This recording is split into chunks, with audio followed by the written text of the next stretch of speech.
loving it, enjoying it. I'm really, really, really delighted and honored to introduce our opening plenary speaker, Professor Mariet Westermann.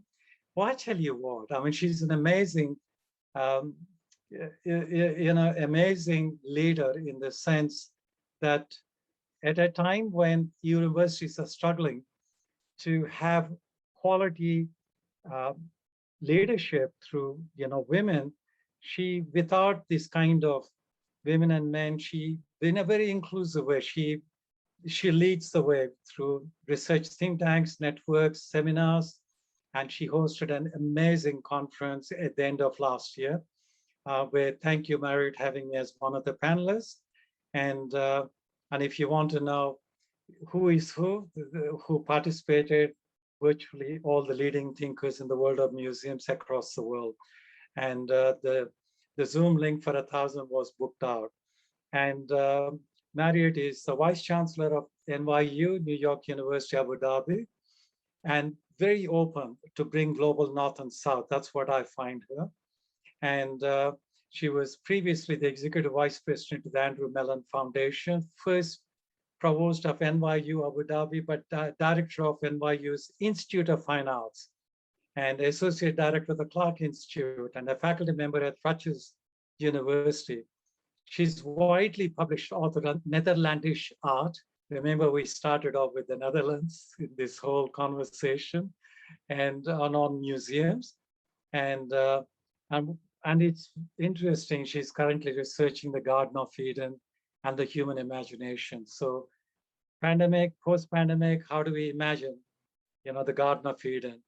And she's highly qualified, and she serves on several boards. It's all on the webpage, you can read it. I'm not going to go through it. You can read, you can actually Google her, you'll find lots more. And what Professor Westermann has done. Mariet, I'll let you basically introduce the topic that you're going to talk about. But you know what? The pandemic has isolated so many of us, broken families, friendships, networks. That conference you organized end of last year, I met so many people that I lost touch with. You reconnected in the world of museum over 1,000 people across the world from, if I remember correctly, over 60 countries, right? More than 60. And that's what leadership is about. It's bringing people together. Thank you, Mariet, and thank you for your phenomenal leadership. Now over to Professor Westermann. Well, thank you so much, Amar, for that extremely warm introduction. And hello, everyone. I'm really so pleased to be with everybody.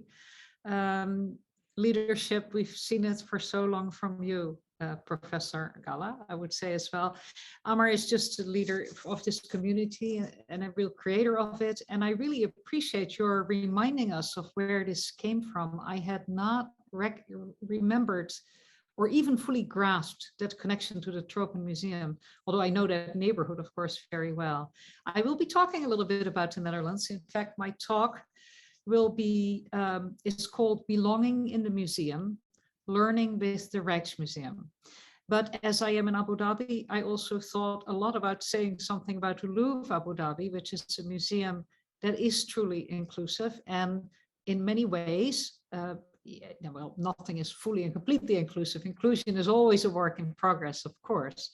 But maybe in the Q&A, we'll have some time to discuss it. I love this Zoom meeting format. We can see each other. I can also see all the names, and I see the enormous variety of people who are here in terms of origins, cultures you come from. So it's a thrill to be with you. I am going to talk for about 35 minutes, 40 minutes maybe, show you slides, and then really welcome your questions. You can start putting them in the chat. I'm sure that Tamsin also will keep track of them, and we'll get to as much of it as we can. Belonging in the museum, learning with the Rijksmuseum. The question of what belongs in a museum, any one museum, is inextricably tangled up with the question of to whom the museum belongs. And both those questions condition who belongs in the museum, and who can actually feel that they belong in the museum and feel that the museum belongs to them. These are all connected questions. I'm going to share my screen and get my presentation going. Let's see if I successfully do that. Can everyone see the presentation? Yes, it's just a slide for now, but here we go. So, belonging in museums. I have belonged in museums consciously since I was about 12 years old, and my mother left me for a few hours in the Rijksmuseum in Amsterdam to take care of my grandmother. What else do we talk about? Dutch mothers used to do that kind of thing, you know, 10, 12 years old, they left us alone. Now, I had no idea what I was supposed to be doing in this castle, cathedral of paintings and other art, but I knew the museum was important, and I knew that I was safe there on my own. I only remember seeing one thing specifically, and that's this picture. And I remember being stunned that it was a painting, not a photograph. At first, I thought it was a photograph, and then I couldn't believe it was a painting. I didn't dwell on that experience at all, and I never would have expected afterwards to become a historian of Dutch art, or that decades later, I would write a study of the picture's signature motif, which is this peeled lemon that animates so many still life paintings. I couldn't know that when I was 12. And it really is only in the past 15 years that I have examined how all this happened for me, to my great joy and professional satisfaction, and why it was so easy. Not really easy, but it was relatively easy. And the answer will be obvious to all of you in the inclusive museum community. I belonged. I belonged in the European Art Museum, and I belonged in Dutch art history, and I belonged in the Western Academy. And not because any of my family members had been there specifically. I belonged because these institutions were designed by and for people who had the benefit of my kind of education and middle-class resources, and who looked like me, a white European. If I had been born 50 or even 20 years earlier, it would have been harder for me because I am a woman. I am fortunate, however, to have had many sister pathbreakers clear the road. I'm so grateful to them. And most of those women, one would have to acknowledge, got a lift like mine because they too were white. Now, if I had participated sooner in the Inclusive Museum Research Network, I would have figured all this out a little faster and earlier. But now I can say that feeling that I can belong in this community that is holding the museum to higher values is a source of immense gratitude. And I want to thank Amar for the invitation to speak here, and Tamsin for helping me so much with it. Here are the questions about inclusion and belonging that have motivated my work with museums over the past decade, particularly when I was at the Mellon Foundation. What can the museum do to become so inclusive that eventually no one on the staff even has to think about being inclusive? They just are. So inclusive that any human beings from anywhere on entering the museum can feel invited and feel that the museum is interesting and in fact useful to them. What can the museum do to ensure that its governing bodies, its boards, understand that a museum, any museum, is really a public amenity whose first responsibilities are to its public mission, whether that mission is construed as long-term care for cultural heritage or as serving its communities today, or all of the above? What can the museum do to make sure that it displays the things that it displays in a way that is honest about where those things came from, about who has stakes in them, stakes of ownership or representation or loss, and honest about who made the knowledge that is conveyed about these things? How can the museum open itself regularly to critique and welcome uncomfortable collaborations that offer pathways to the inclusion of excluded communities? How can a museum tell not one narrative about culture or nature, but create mechanisms to draw out the unending array of stories lying in wait to be discovered by anyone in the human community. And then I'll end with the questions and start giving some answers. How can the museum let those stories, that infinitude of stories, recharge the circuits of knowledge that course through it? We're not going to solve those questions in the next half hour, but let me give some framing thoughts and then one case study for the second half of the talk to suggest how we can work on them together.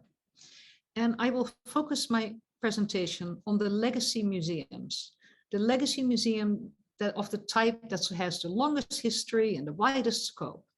The Encyclopedic Museum of European Enlightenment Origins, and what we nowadays would say universal or global scope and ambition. Museums like the Rijksmuseum. Here's a more up-to-date picture of it.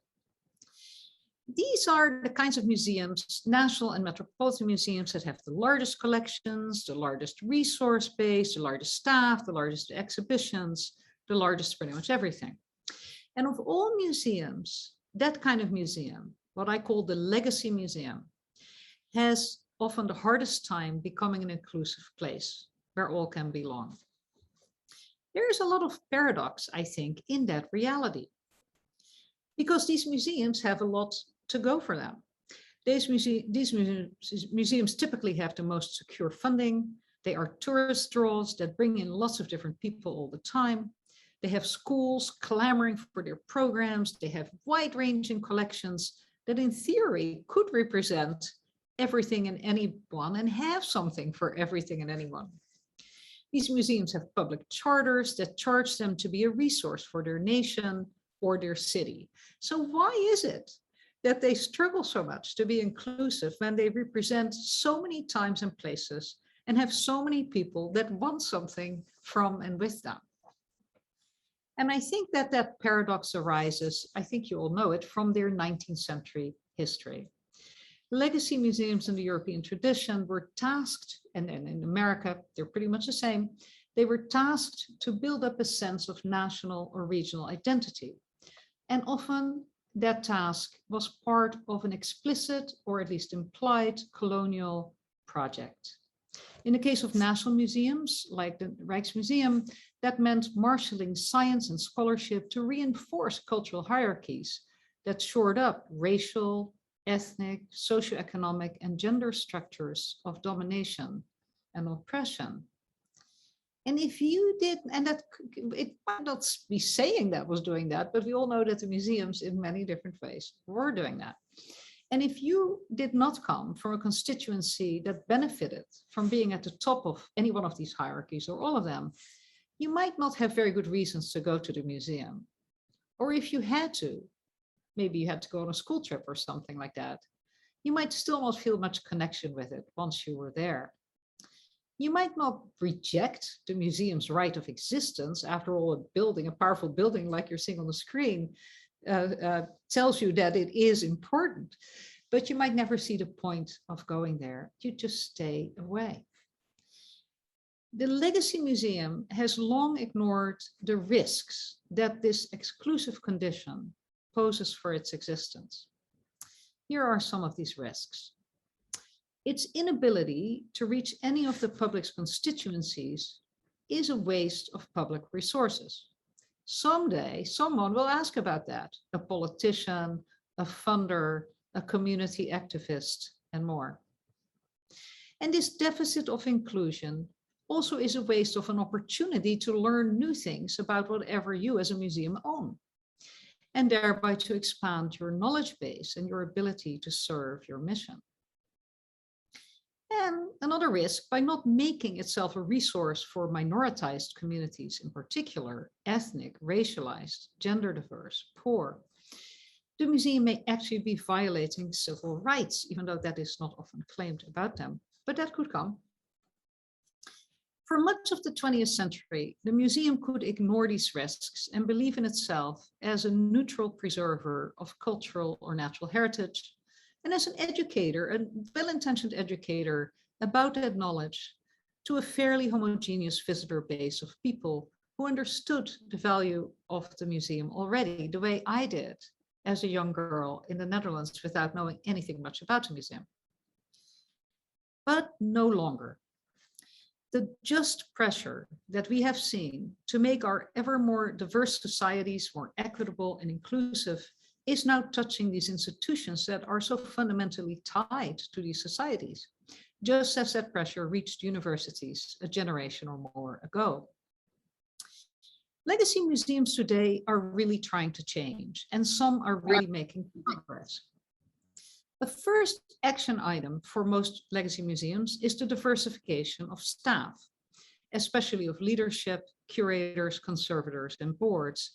I've said a lot about that over time and a lot of work on it, so I'm not going to repeat all that now. But I want to acknowledge that staff diversity in many museums is improving, but even reasonably representative staff diversity is only a baseline condition for inclusion and equity. It is no guarantee that the museum in its actions and programs will actually become inclusive for all who might use it potentially for that elusive public. How can a legacy museum become inclusive of and for all of its potential users? You have to be inclusive of and for. There are many tactics for doing so, and you will hear probably in this conference over the years many examples of these tactics. But I think they can be effective ultimately only if the museum redefines what counts as museum knowledge and if it rethinks its relationship to community. On knowledge, the Legacy Museum is today recognizing that it cannot be the sole developer of knowledge that gets pushed out to the public somehow. That's the old model. The Legacy Museum is acknowledging that its user community is always an interactive co-producer of museum knowledge with community. But what is that community? So on community, museums are also starting to rethink things a little bit. The Legacy Museum is beginning to understand, I think, that the community, in quotation marks, is not something outside of itself, outside of these walls that you see there. It's not just these people in the rowboat. It is, in fact, the museum that is a part of the community, and it therefore belongs to the community.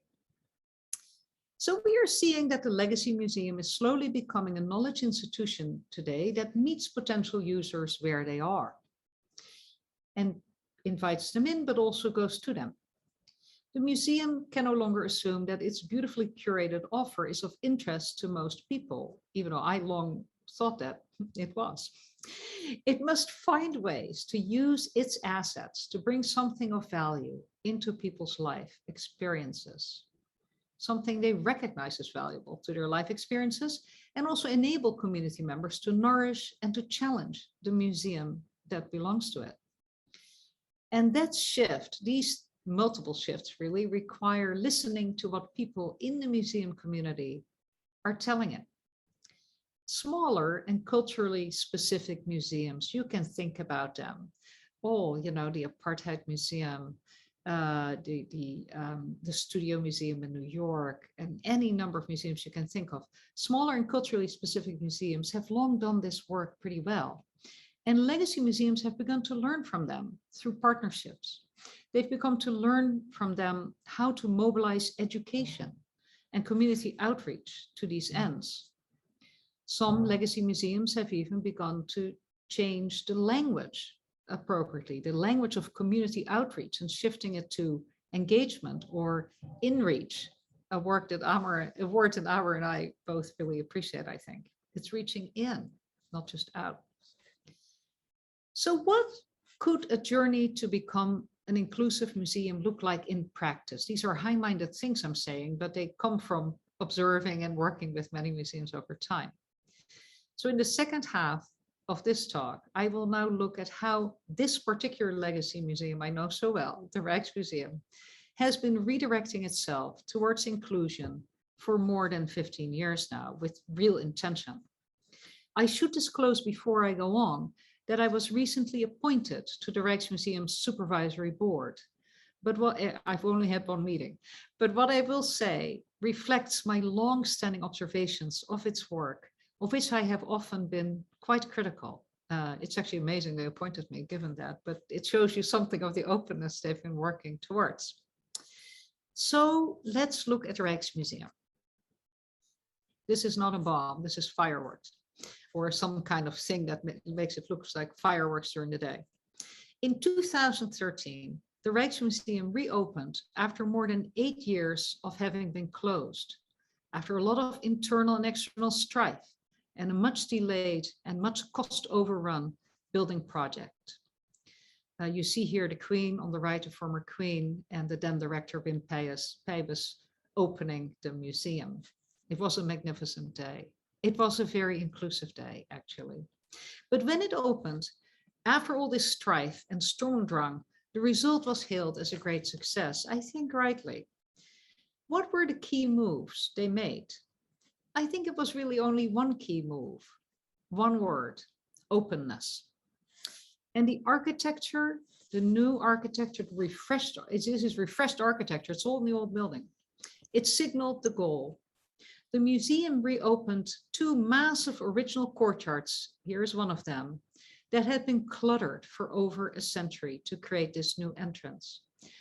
This move led in the light and it led in the people. The magnificent main building was entirely rededicated to public mission. All staff functions were removed to renovated buildings nearby and to some new buildings too. Storage was moved even farther away, almost an hour, where it sits now together with collections of other Dutch national museums. Can you imagine that? They have to work together and integrate. Not all of this was popular with curators and conservators at the time, but they all have better facilities now, and that's of course a recipe for success. The visitor experience became central. Compare this entrance to the condition that used to obtain.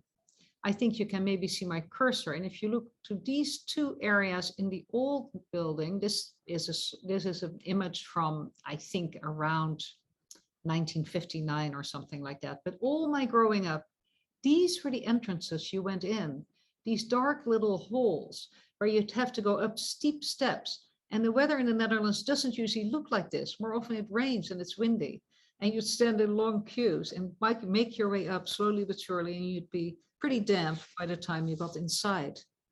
Not now, these gauntlets were gone. The new foyers are transparent, welcoming halls that you come through the big central entrance into, you can go in both sides this way. Now, all of these, and along with that, the staff was kind of retrained over the course of 8 years, and new staff were hired and so on and so forth. Public-facing staff at the Rijksmuseum, I remember this well, had historically been quite standoffish, sometimes sort of barking you off those steps and so forth. They were mentored to approach visitors as honored guests. Hospitality industry was involved in training them.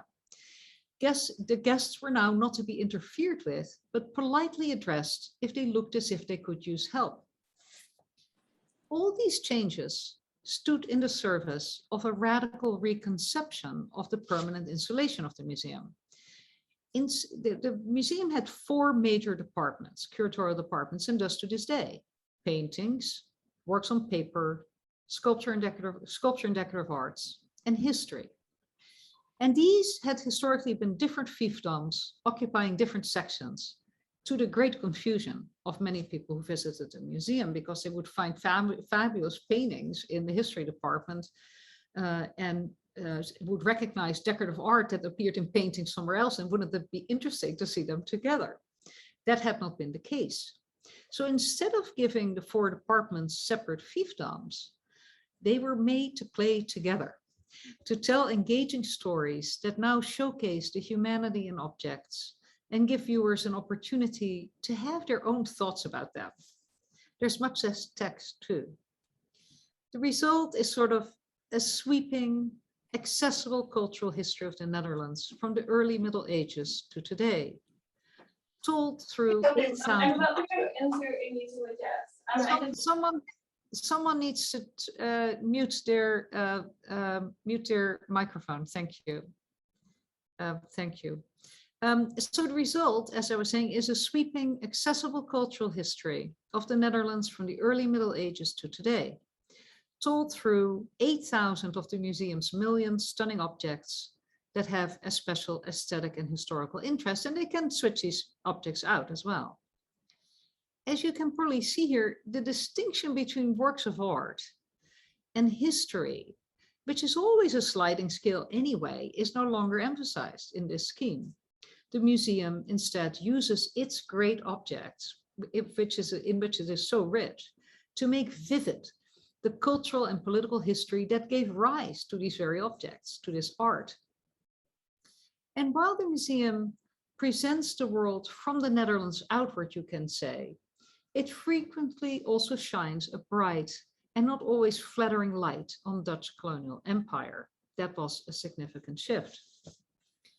It doesn't mean that the Rijksmuseum did not solve its old problems of exclusion in one go. You can sort of see the problem here. Who's the guard and who are the visitors?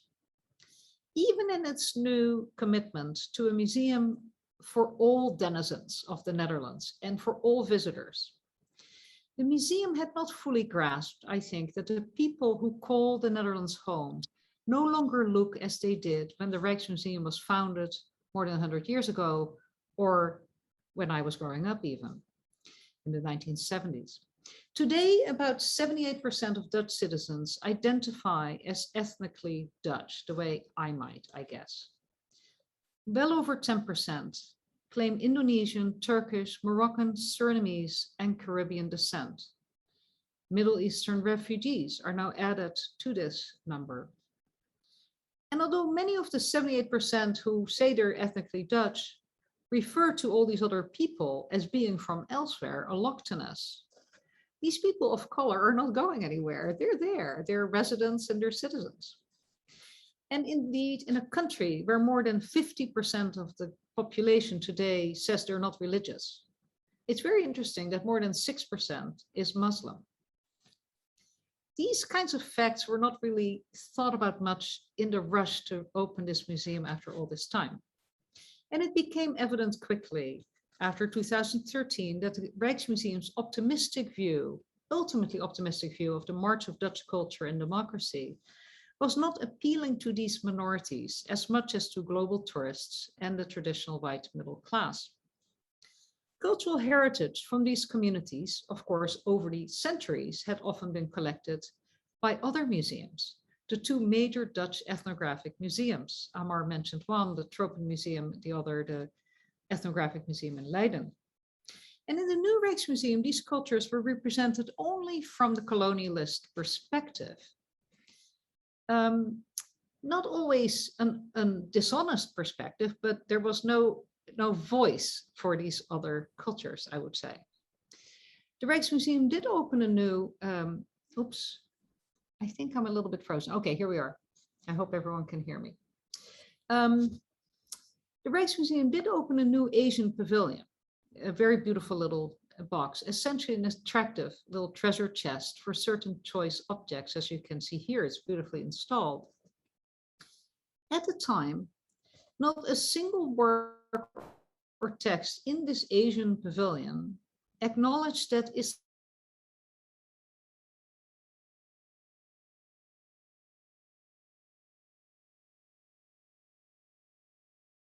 Islam is one of the largest religions.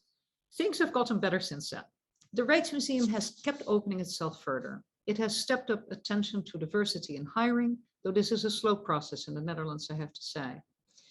It has opened the gates of research to scholars who are coming from elsewhere and who are bringing new questions and who are diverse. Connections to universities have been critical to this.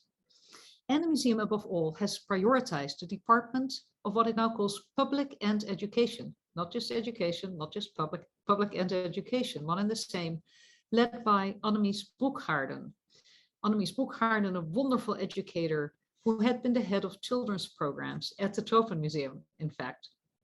And that, of course, is the colonial institution that had already become the most progressive museum in the country by the time she left to go to the Rijksmuseum 15 years ago, 13 years ago.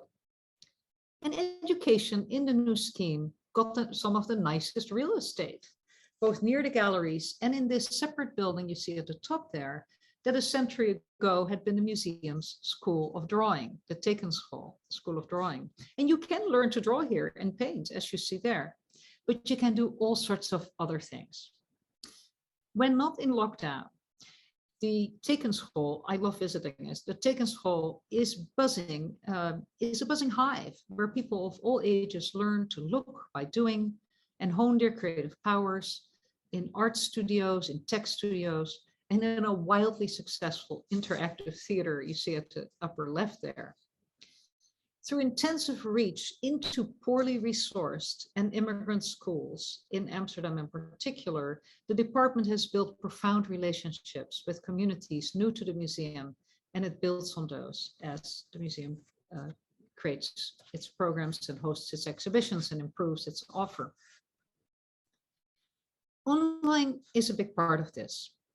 For 10 years, the Rijksmuseum has also been transforming its digital presence in the world to invite that world in to use its riches. I think this is where the Rijksmuseum has been especially innovative. 3/4 of its 1 million objects are now easily discoverable online. And most of those are available in high quality images that you can download. You can download them for free and for any purpose.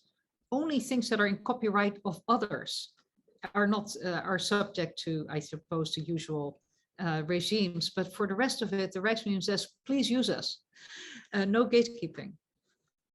Through the popular Rijksstudio part of the site, users are encouraged to group these new images, to find them, do creative things with them, group them into their own Rijksstudios. There are more than 600,000 and counting of these individual Rijksstudios. I've got one.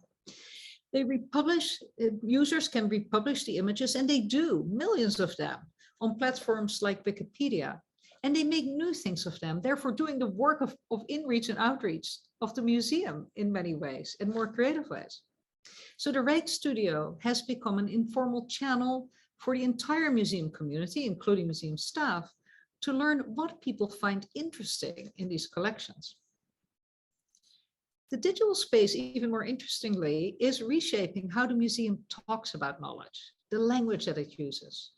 Worldwide reach comes with new responsibilities to a global user community, and the museum leadership used this awareness to push along the revision of its naming practices. The museum had begun to do this. It had begun to revise its labels and wall texts for the reopening, to make the text less long, less condescending, more informative, more lively and even fun. And as the digital collection grew, staff all of a sudden had to confront questions from international users about colonial, racialized, and gender-biased ways of categorizing people.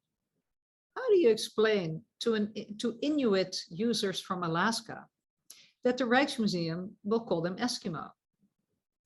And what do you tell a South African student who discovers that the museum still calls the Khoikhoi pastoralists by the Afrikaans term Hottentot that she grew up knowing that she wasn't supposed to use? So in 2015, the museum constituted a working group on terminology that works across the organization with other museums in the Netherlands, but also through ICOM and so forth, and also with representatives of community groups. Its aim is to use the language of our time without entirely erasing historical patterns of linguistic domination when it's important to point those out. It is, of course, a work in progress, and they don't get everything right away. Let's look at this painting, for example, by Cornelis van Haarlem. The description of this painting used to say the following. It used to say, in quotation mark, this lightly erotic painting gets an exotic shade because one of Bathsheba's servants is a Black woman. It no longer says that, but I don't think we are there yet. Today, the text ends with, curiously, the servant seen from behind has a male body. Who is to say what kind of body that is? is what I would ask.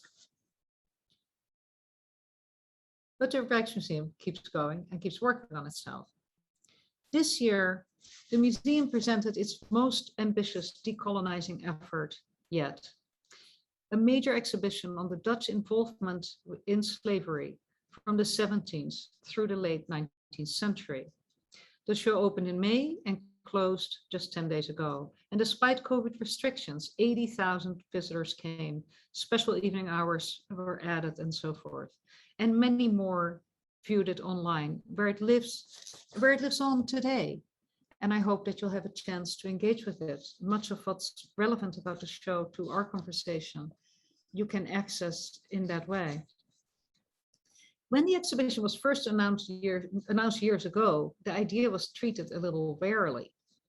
Most people from the Netherlands who grew up there do have an inkling that the Dutch engaged in the transatlantic slave trade, but they mostly think of it as an American problem. And there is plenty of scholarly literature on slavery across the Dutch seaborne empire, but most Dutch people will never get to read it. Indeed, almost no one in the Netherlands will have known how far the trade and ownership of people of color stretched, from West Africa to Brazil, and from Suriname and the Caribbean to Indonesia. Or will they have known the extent to which it was a system, that it wasn't just individual racist action and profit action, that this was a highly organized affair. Most white Dutch people who would not have known, most white Dutch people would not have known that many of their fellow citizens who are descendants from enslaved peoples know a lot more about this history than they do. They have not forgotten. And these Dutch people would also not know that these fellow citizens, these fellow descendants citizens, have this knowledge, and that this knowledge makes them especially clear-eyed about race, ethnicity, and privilege today in a way that white people have often been blind to. So no national Dutch museum had treated slavery as extensively, I think, as, sorry, oops, nothing, yeah. No national Dutch museum had treated slavery so extensively before or manifested its through lines. Its through lines to today with materials like this. This is just a little magazine that you can pick up that says Slavery and Now. And as you can see from the composite, the question is, what's past, what's present? The past, as we know, is never really past. And they really embrace that in a way that few exhibitions on slavery in the Netherlands have done historically. There haven't been many, I should add, as well. The museum acknowledged that it would never be able to create a comprehensive view of the complicity of Dutch society in the enslavement of people of color. It's just too big for any one museum or exhibition to do that. And so it chose to tell the story around 10 rare people whose names could be known, who could be found back, whether their names were given them by their parents, by slave owners, like they were renamed, or by the state. And you see their names of these 10 names on the banner outside to signal the museum's intent to focus on individuals who could help us understand what this system was about. Most of these 10 people died in slavery. A few were resistance fighters, and there is one slaveholder and one white advocate for the enslaved who also, that's Dirk, who also owned slaves. Their stories were told in documents, objects, poetry, and music. Many podcasts in a free audio tour introduced thematic galleries around the 10 names. The stories were narrated by descendants of enslaved people and sometimes by white citizens in positions of power, like the museum director. The descendants included famous people, like a theater artist, people who are recognizable to Dutch people, like a theater artist, a university president, and a kickboxer, as well as people you might see on the street, like Susie and Simba Moses, these two women who are sisters, descendants of Masapali, a great resistance fighter in Suriname. The show certainly brought a new diversity of people into the museum, though the staff was careful not to assume that people of color would flock to see horrifying facts about oppression of their ancestor communities laid out. Many did not want to see all this harm replayed and refelt. But most surveyed visitors from across these communities, all, as Amar has said, most surveyed visitors reported their experience as moving and disconcerting. There was quiet. I went numerous times, as you can imagine. There was quiet. There was stupefaction. There was a lot of anger. There was embarrassment at one's own ignorance. There were a lot of tears. And there was belated recognition of trauma experienced maybe by one's ancestors or oneself, and of damage inflicted, maybe by one's ancestors, maybe perpetuated by one's ignorance. The exhibition design that you see here fostered a sense of being in a closed system that's also a fragmented system, where the viewer is both distant from and complicit in history. The use of slats, the use of apertures, the use of enclosing, the use of mirrors was very effective, I thought. Now, for museum staff, the exhibition was also revelatory about its collections. When the exhibition emerged, when the idea of the exhibition, I should say, when the idea of the exhibition first emerged, some curators said, hey, the museum can't do this. It doesn't have the collection to tell this history. Although that's, of course, a strange idea when you have 1 million objects, all of which have something to do with Dutch history and culture, mostly over the last 300 years. And indeed, soon familiar objects turned out to have loud colonial resonance, as they demonstrated just how normalized and naturalized the idea of owning workers of color, which slavery is, after all, owning workers of color, had become to the Dutch economy and polity. I had often seen this box, this gold and tortoiseshell box, as a gorgeous example of 18th century decorative art, which is how the museum displayed it. It turns out it also was the container for the document that gave William IV, the stadtholder in the mid-18th century, the command of the West Indies Trading Company, an investment company. And its delicate gold work has images of trade in ivory, gold, and humans, along with a map of the most significant company trading posts in Africa and the Caribbean, where all this chattel trade happened. Other objects shone anew. Huge paintings like this of the East Indies Company trading post in Bengal, which also had a heavy trade in humans. These were usually ignored as too documentary for an art museum, but now they took on new prominence, and new visitors clearly saw and pointed out new things in them. Here is a detail of a giant map that narrates the Dutch effort in Suriname to bring to heel the successful resistors who were known as Maroons, and who had built many autonomous villages that the Dutch torched at and harassed at every opportunity. That's what you see here being told. People chased, hurt, shot, suffering. I looked at it alongside 2 Dutch women of color whom I did not know. After a while, one of them said to the other, how could they put a map full of suffering people on such a fancy piece of silk? This silk along the side that's all printed, as if it's a trophy. I had not even registered that aspect. New research also threw new light on some of the museum's usual showstoppers, including these 2. These are Rembrandt's portraits of Opium Coppet at Wright and Martin Solmans, which the Rijksmuseum and the Louvre in Paris had bought together in a spectacular move a few years ago. That was what the story was. Look at these museums buying these things. Now they did some new research.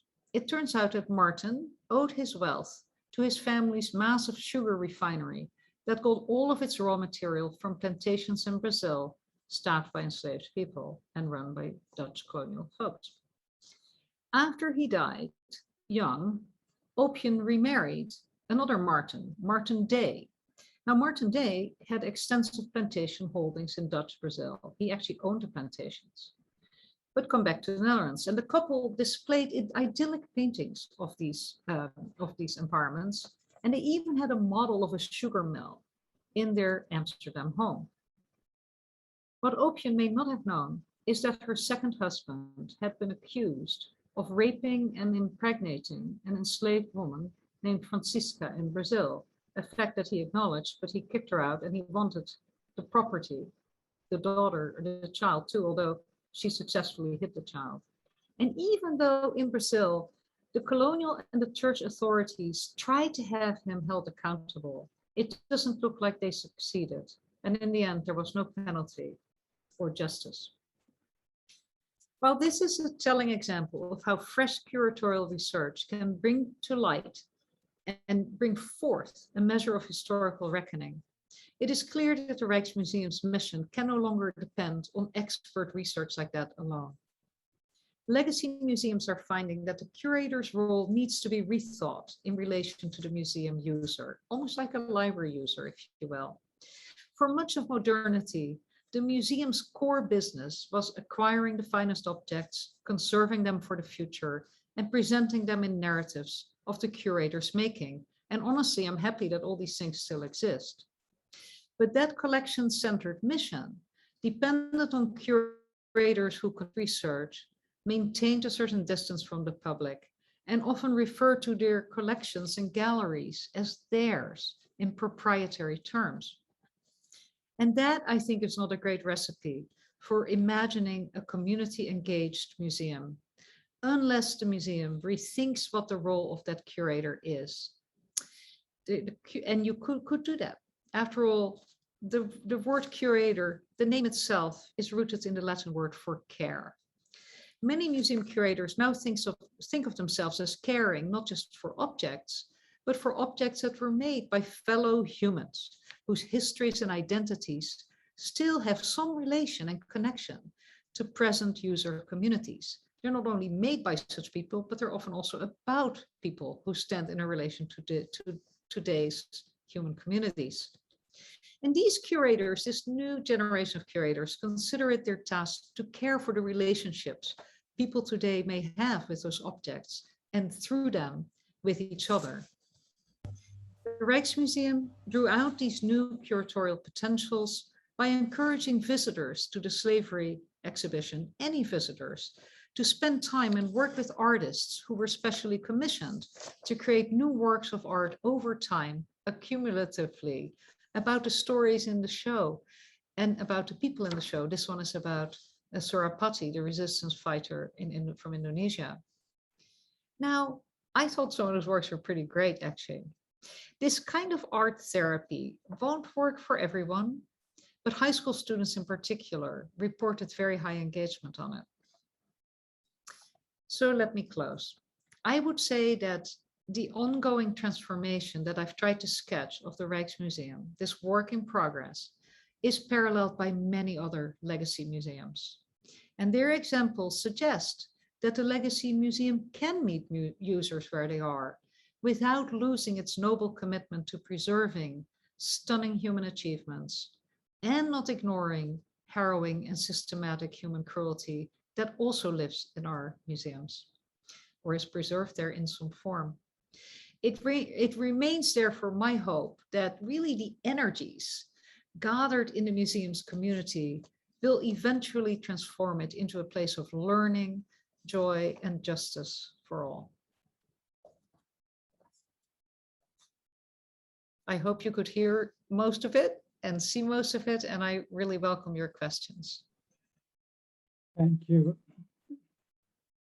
Sorry, thank you, Professor Westermann. How wonderful, you drew so many strands together. You know, it's a historical journey in a way in the field of museology.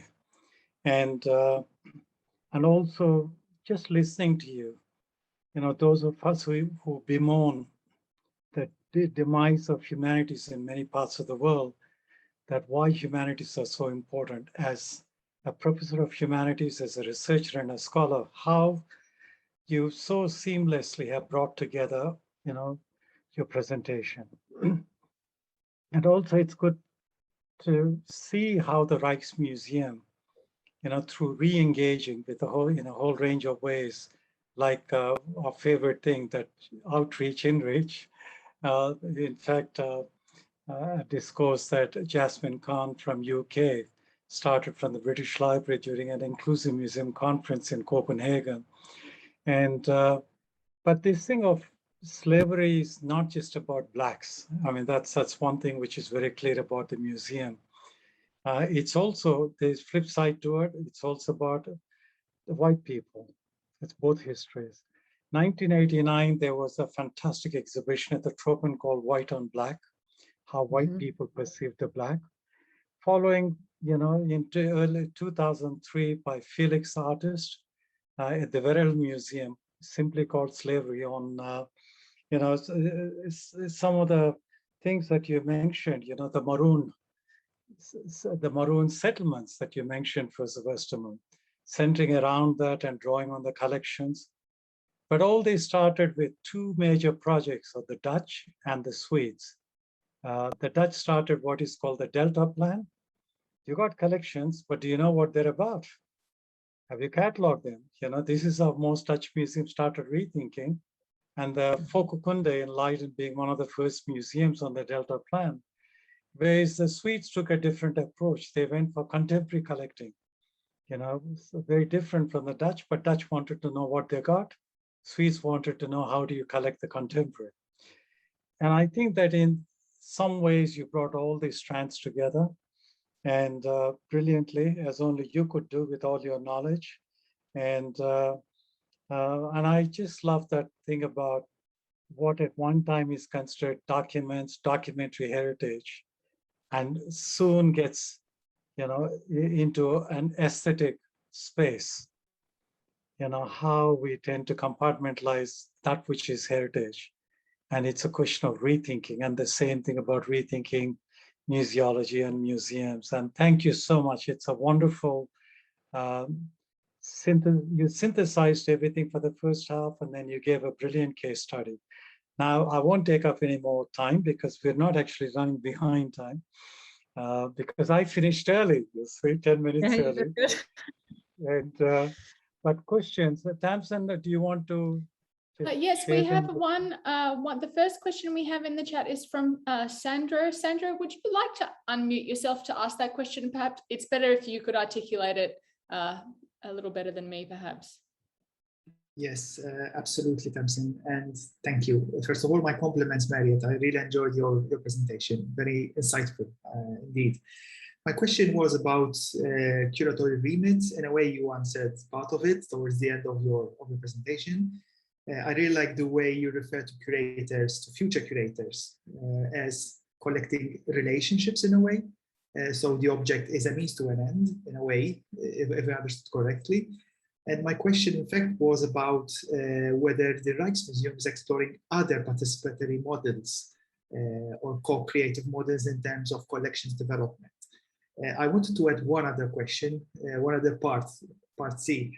There are museums, like, for example, Musen in Marseille, who decided to let go of their Francophile content in their collections and literally build their exhibitions much more on loans in order to be less subjective. How do you see that practice from your experience? Thank you. Well, thank you very much, Amar, for your comments. And Sandro, thank you. Nice to meet you and great to have your questions. Let me start with the first one. I think they relate to each other, really. The question of what else is the Rijksmuseum doing to sort of seek that participation and get these inputs, which is, of course, a work in progress, and it's never easy. I think several things that I can, of course, like every other museum, they use surveys and so forth. So there's incredibly active feedback on this slavery show, for example, and you have to invest resources in that. So they did that. And then I think I think an enormously important input mechanism has been these art projects that I showed at the end. So around each one of these 10 people, people started adding, and you could think, well, that could become a total mess, but they trusted the community to do it. And they brought in artists, something that they had not historically done much. And there, of course, we know that artists were often the first users of museums, especially art museums and also history museums. And the museum has done a lot of work to bring back that tradition, the idea that you can paint and sketch in galleries and things like that, but also make new work. And what I thought was innovative about what they did is they commissioned 2 really terrific artists to work around these identities and build this work cumulatively, not just to make great art, although I guess I said the works are amazing. Around that, educators helped. They asked people like, well, why do you think this would work? Or how might this work? So that actually you elicit a lot of sentiment and a lot of, it is anecdotal evidence, but I would say qualitative evidence about how people were processing the show, what they liked about it, what they didn't like about it, what they found a little offensive. For example, there was one installation, you might have noticed this, where you have these beads in Curacao that were taken out of the sea over time, and to this day are thought about in terms of a resistant slave woman there. And in the background, you may have spotted, I don't like re-showing these things, which is why I didn't dwell on it, but in the background, you saw a photograph of an exhibition, like a World Fair type exhibition at the end of the 19th century of people from Suriname in it, like a zoo. That happened. And quite a few people told the museum that they didn't like seeing that again, that you can tell people that happened, but you don't have to redisplay that harm. So a lot of these difficult things about the redisplaying of harm, making people of color responsible for telling us, white people, what was so hard, or helping us understand something that we should be learning ourselves. That kind of feedback is hard to get from a standard survey. And so you need to create conversational models. And my understanding is that they did that in various ways.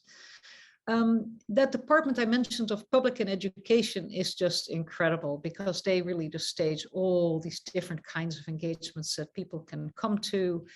They work very directly. The schools, we know that, are great pathways to access families, to access communities that, and here you are lucky if you're in Holland in a way, because the school system demands certain kinds of amounts of cultural modules, historical modules, and the schools are often struggling to meet them.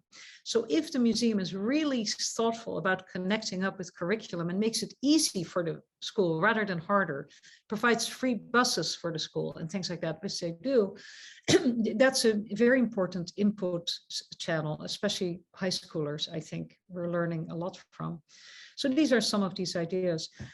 You had a question though about curators in particular, and this was about loans, I think, right? How do you shift a museum from owning and showing what it owns, from the kind of the building of collections? How do you shift it in direction of sharing of collections? And here I think many museums, the museums that don't have large collections, of course, could be seen to benefit more from this. And so it can be hard to get legacy museums to push them to think of this as a good, to share what you have. And what I'd like to see happen at the Rijksmuseum, and I'm not sure we're fully there yet, although they are just so much more open than they ever were, what they've done for images online really has moved the museum community. It's pushed what was a really hard conversation 15 years ago about intellectual property. Now to say, like, well, if the Rijksmuseum doesn't care that people are making shower curtains, we shouldn't care either. It's really not so easy to make money off that anyway. So let people do it. Now that needs to that same thinking needs to go to sharing. And there, I think some of the most inspiring examples that I can think of are museums like the Los Angeles County Museum, led by Michael Govan. It sits in sort of a pretty well-to-do area, of course, Wilshire Boulevard in Los Angeles. But it does exactly what I was saying about InReach, going to where people are if they can ever come to you. You don't only have to do that online. After all, there's a big digital divide. They actually go to schools and say, okay, school, you can have some of our art. What do you want to do with it? They get an artist to curate it, or a curator from outside their walls.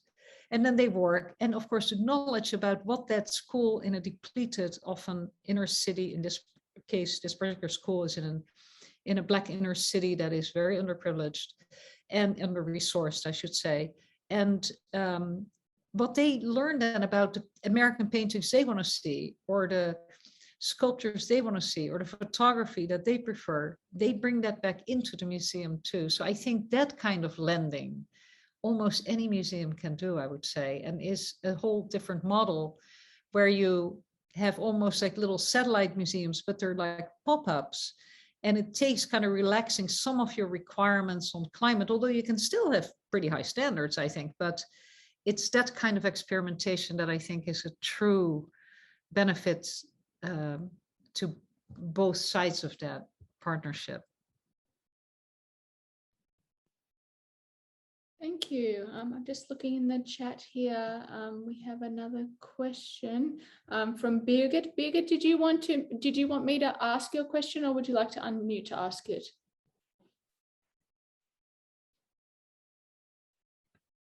I can also ask by myself. Yeah, thank you very much, Mariet, for this wonderful talk. I really enjoyed it very much. And since I was also visiting the Louvre Abu Dhabi, I would be very interested, because in the beginning part you mentioned it as a truly inclusive museum, and now I'm a bit more curious what you really mean by this, and how. So what aspects are maybe very progressive, in which fields, in the field of creation or collecting or community building. So I would be interested to learn a little bit more about this kind of evaluation by you. Yeah. Thank you very much, Birgit. I'm glad that you've seen the museum. That's great. So the museum opened in 2017, and it took even longer for the museum to open from the time it announced that it took the Rijksmuseum to reopen. So it tells you something. Long projects, although they are controversial because they take a lot of resources, time is good. Time allows you to work through topics and issues. And I saw them do that here because I was here in 2007 as the first provost of NYU Abu Dhabi. I lived here for 3 years when they were first getting going. So I could see the conception evolving. As I mentioned, I tried to qualify right away that there is no such thing as a truly inclusive museum. Inclusion is always a goal, a stretch goal to work for. But in the case of the Louvre Abu Dhabi, I would say it is very fascinating to see how viewer-oriented and that museum is compared to the Louvre in Paris. The Louvre in Paris, of course, has to deal with just such a gigantic influx of people all the time, but makes it hard to be truly, accommodating. People love to go to the Louvre because the Mona Lisa is there and you have to go. But I think people there, I often think the tourists there are a little bit like I was as a 12-year-old, kind of agog, but not really too sure what one is supposed to do with all this stuff. The Louvre Abu Dhabi is much more intentional about making it easy for people to enjoy seeing great art and seeing great human achievements, and then being able to put them in sort of a frame that anchors you in time, but you don't have to see the whole thing if you don't want to. What do I mean by this? The museum pitches itself as a universal museum. That's not an uncomplicated term, because after all, is there such a thing as universal? But it doesn't mean that the museum doesn't think that people come from particular histories and perspectives. In fact, it values them. What it means to say really is that all humanity has made artifacts, has made objects of stunning design and manufacture that are worth learning something from, and they can be from anywhere. So there is, in that sense, an anthropological drive to the museum that is very interesting. And the current director, Manuel Rabate, who was also involved in the shaping of it, I mean, it's really the creation of two people. It is Laurence Descartes, who is today the president of the Louvre. Isn't that interesting? Was the president of Orsay, and she had started this project here. That's when I first met her. But then Manuel Rabaté came in, and he had been involved in the creation of the Musée du Quai Branly. Not an uncomplicated anthropological museum, but also, again, one that really values the creativity in human making wherever it comes from. And he came with that perspective. And so what's inclusive about it is its conception of human culture. It doesn't privilege really one thing over another. And because it is in Abu Dhabi, decentered out of the West, the same way that my institution, my university, is decentered out of the West, even though it's American, allows you to do certain things. So you see this narrative in 9 huge swaths of time, from the early rise of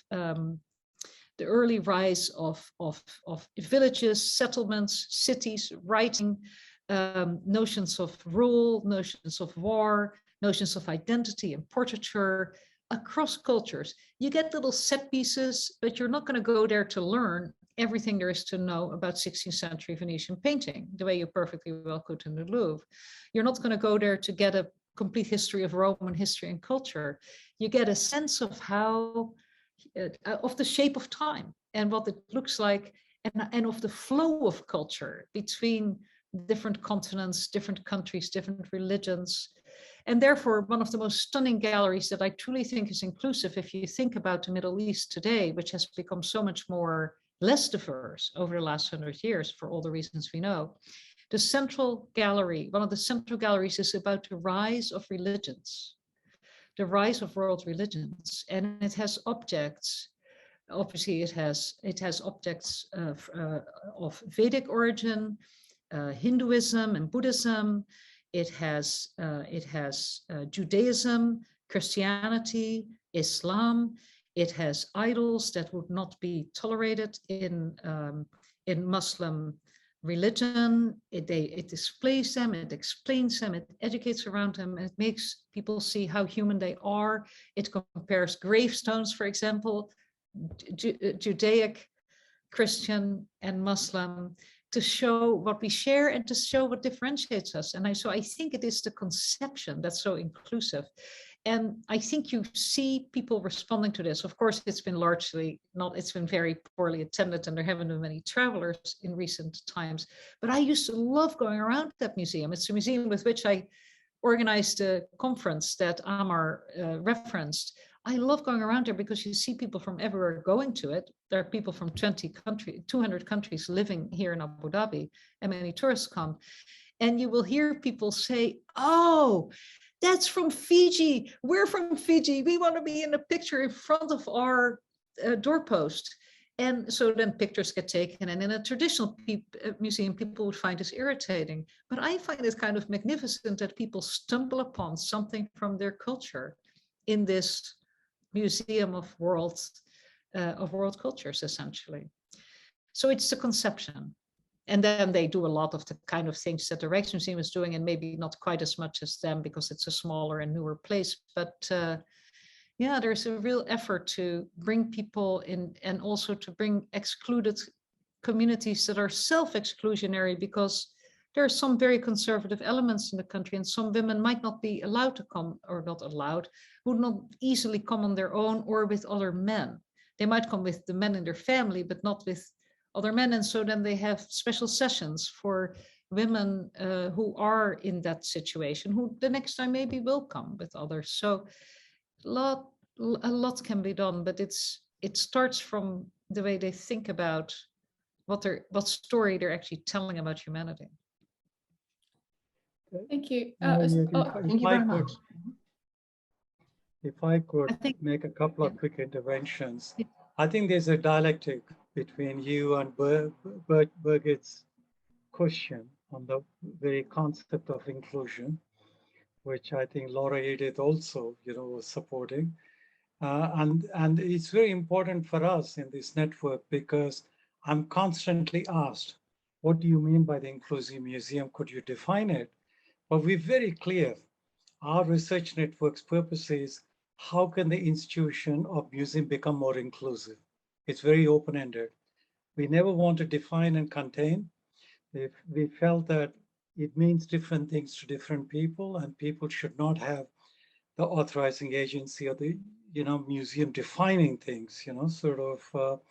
So in all the conferences so far, the papers presented, published, the different approaches to the narrative of inclusion. And I think that I could see there's a dialectic there between the two of you. But also, Sandro, I just want to say about this loaning, of course, again, France. If you look at Cabron Lee, the president until recently, and the new president, Emmanuel, there is something of a history of loaning that not many people are aware of. Emmanuel was the director, Kanaki, he's Kanaki, indigenous, from New Caledonia. He was the founding director of Jean-Marie Gibal Center, which is like the National Cultural Center and Museum. But when he and Stéphane Amate were working together, there was this agreement that France has the collections, Kanaki collections, but France doesn't have the first voice of the Kanaki.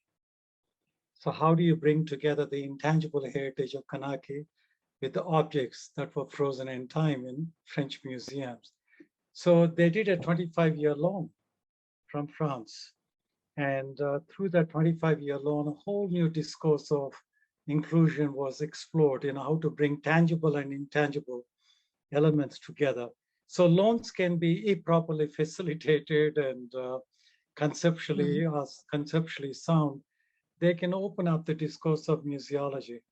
And, there's one thing that when people wanted Mandela, like, we got Mandela as the president, he's a god, he can do anything. People wanted answers, instant answers, especially Western media, about how do you transform an apartheid South Africa into a democratic South Africa. He would just say to them, transformation doesn't happen overnight. It's an ongoing thing. It's never end.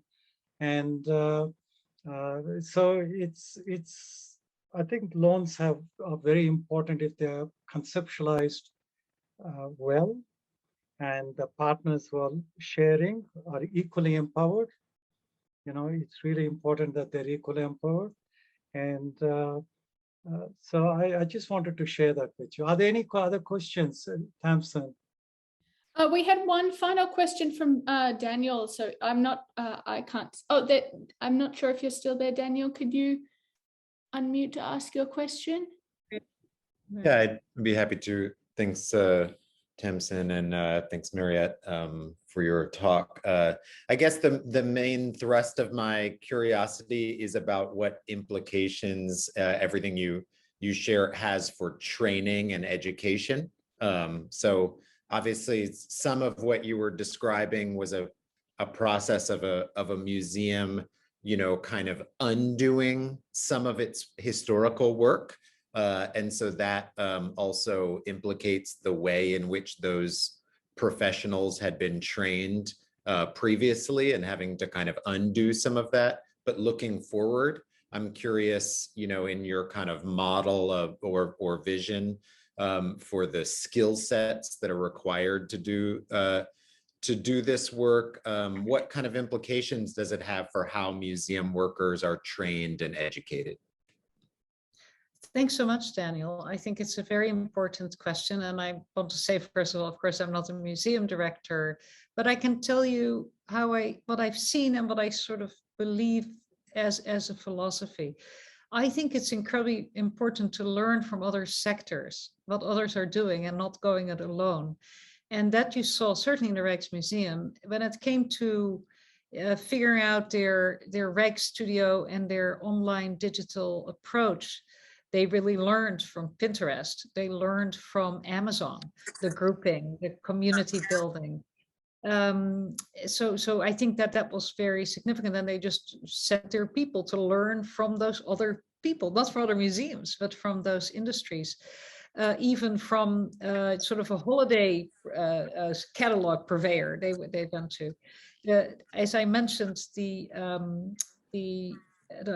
greeters and the welcoming staff, the public-facing staff were were helped with hospitality experts. How do you think about your people as honored guests rather than people to be tolerated?